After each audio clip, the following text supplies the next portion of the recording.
Follow your guide. Rough rocks. Watch your step in case of my own abnormalities. Don't panic.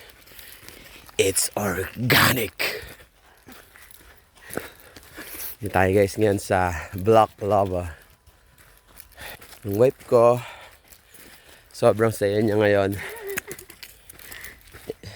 Ginala ko siya sa lugar nila, sa Bicol.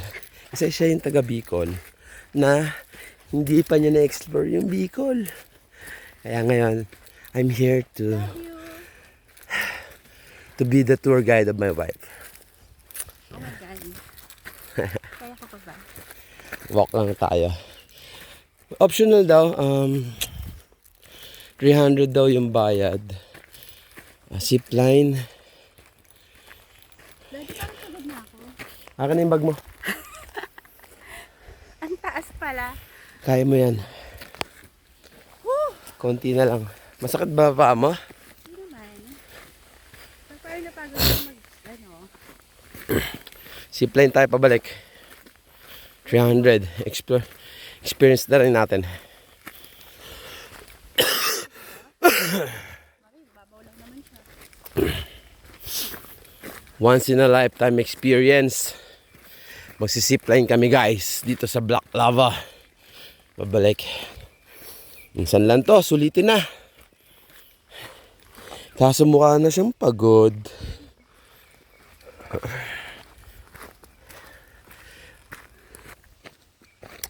Last time na nag-zipline kami, dalagat binata pa kami nun. Sa Tagaytay. Yeah, that was in Tagaytay. 15 years ago. And then mag-zipline kami ngayon, pabalik. Dito, kasi paket kami sa taas. Yan guys.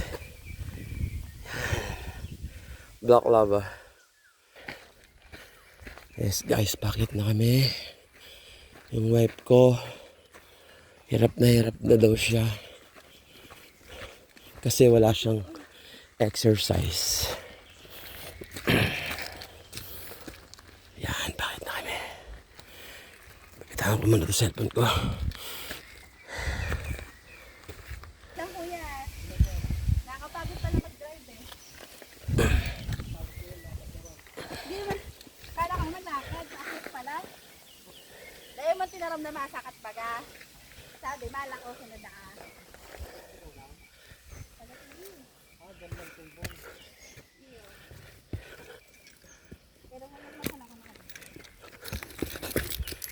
Ano na, halang kahon.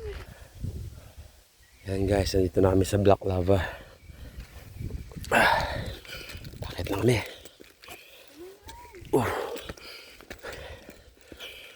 Yeah. Yun na ba yun?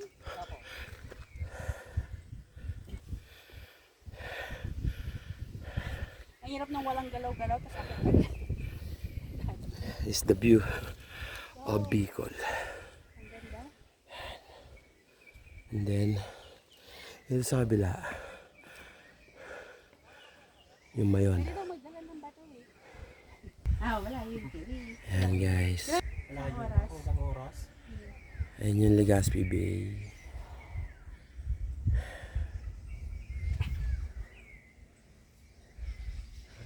Ang weak mo naman.